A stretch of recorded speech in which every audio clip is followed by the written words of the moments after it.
William Henry Hartnell, also known as Billy Hartnell or Bill Hartnell, was an English actor. Hartnell played the first incarnation of the Doctor in Doctor Who, from 1963 to 1966. He was also known for his roles as Sergeant Grimshaw, the title character of the first Carry On film, Carry On Sergeant in 1958, and Company Sergeant Major Percy Bully Moore in the sitcom The Army Game from 1957 until 1958, and again in 1960. Early life. Hartnell was born in St Pancras, London, England, the only child of Lucy Hartnell, an unmarried mother. He was brought up partly by a foster mother, and also spent many holidays in Devon with his mother's family of farmers, where he learned to ride. He was the second cousin of fashion designer Norman Hartnell. Hartnell never discovered the identity of his father despite efforts to trace him. Often known as Billy, he left school without prospects and dabbled in petty crime. Through a boys' boxing club, at the age of 14 Hartnell met the art collector Hugh Blaker, who later became his unofficial guardian and arranged for him initially to train as a jockey and helped him enter the Italia Conti Academy.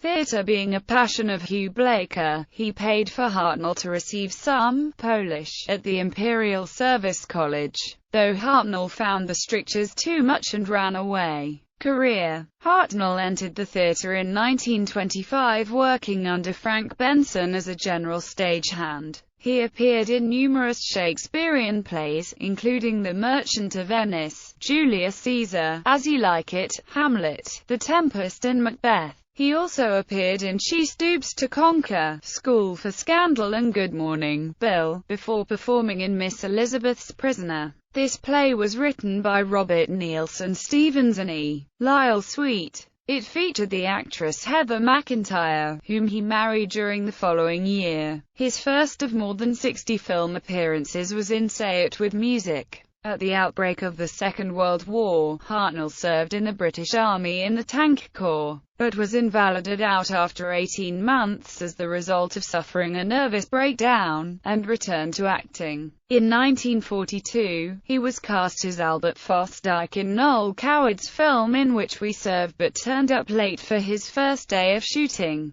Coward berated Hartnell in front of cast and crew for his unprofessionalism, made him personally apologize to everyone and then sacked him. Michael Anderson, who was the first assistant director, took over the part and was credited as Mickey Anderson. Hartnell continued to play comic characters until he was cast in the robust role of Sergeant Ned Fletcher in The Way Ahead. From then on his career was defined by playing mainly policemen, soldiers, and thugs. This typecasting bothered him, for even when cast in comedies he found he was invariably playing the heavy. In 1958 he played the sergeant in the first Carry On film comedy, Carry On Sergeant, and appeared as a town councillor in the Bolting Brothers film Heavens Above, with Peter Sellers. He also appeared as Will Buckley, another military character, in the film The Mouse That Roared, again with Sellers. His first regular role on television was as Sergeant Major Percy Bully Moore in The Army Game from 1957 to 1961. Again, although it was a comedy series, he found himself cast in a tough guy role. He appeared in a supporting role in the film version of This Sporting Life, giving a sensitive performance as an aging rugby league talent scout known as Dad.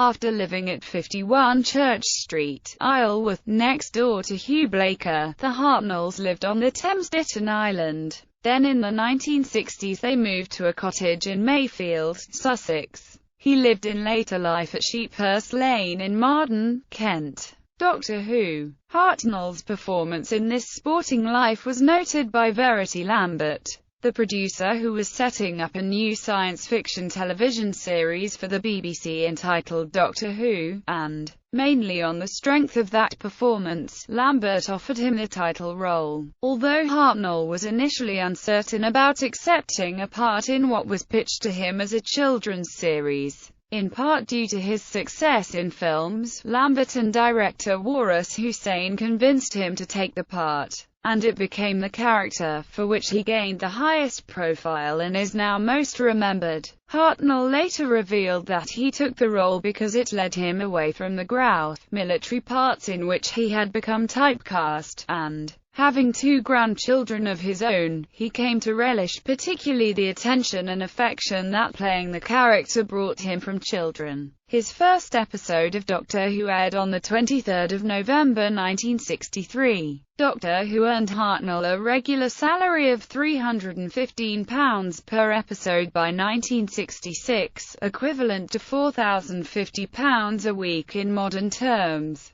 By comparison, in 1966 his co-stars Anneke Wills and Michael Craze were earning £68 and £52 per episode at the same time, respectively. Throughout his tenure as the Doctor, William Hartnell wore a wig when playing the part, as the character had long hair. According to some of his colleagues on Doctor Who, he could be a difficult person to work with. Others, though, such as actors Peter Purves and William Russell, and producer Verity Lambert, spoke glowingly of him after more than 40 years. Among the more caustic accounts, Nicholas Courtney, in his audio memoirs, recalled that during the recording of the Daleks' master plan, Hartnell mentioned that an extra on the set was Jewish, Courtney's inference being that Hartnell was prejudiced. In an interview in 2008, Courtney claimed that Hartnell was quite nationalist-minded, a bit intolerant of other races. I think, however, he always got on extremely well with his first companion, played by Carol Ann Ford, who is Jewish. Hartnell's deteriorating health, as well as poor relations with a new production team on the series following the departure of Verity Lambert,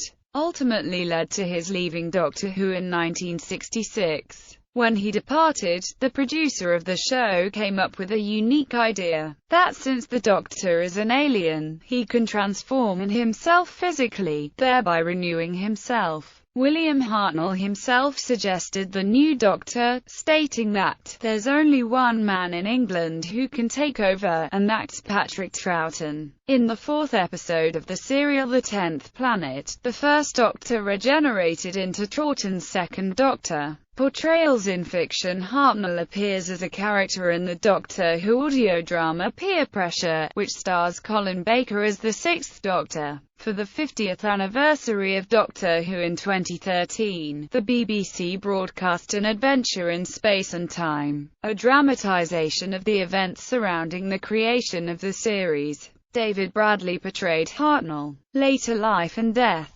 Hartnell reprised the role of the Doctor in Doctor Who during the 10th anniversary story The Three Doctors. When Hartnell's wife Heather found out about his planned involvement, she informed the crew of the show that his failing memory and weakening health prevented him from starring in the special. An agreement was made between the crew and Heather that Hartnell would only be required to sit down during the shoot and read his lines from cue cards. His appearance in this story was his final piece of work as an actor. His health had worsened during the early 1970s, and in December 1974 he was admitted to hospital permanently. In early 1975 he suffered a series of strokes brought on by cerebrovascular disease, and died in his sleep of heart failure on the 23rd of April 1975, at the age of 67. He was cremated and his ashes are buried at the Kent and Sussex Crematorium and Cemetery. A clip of a scene starring Hartnell from the end of the Doctor Who serial The Dalek Invasion of Earth was used as a pre-credits sequence for the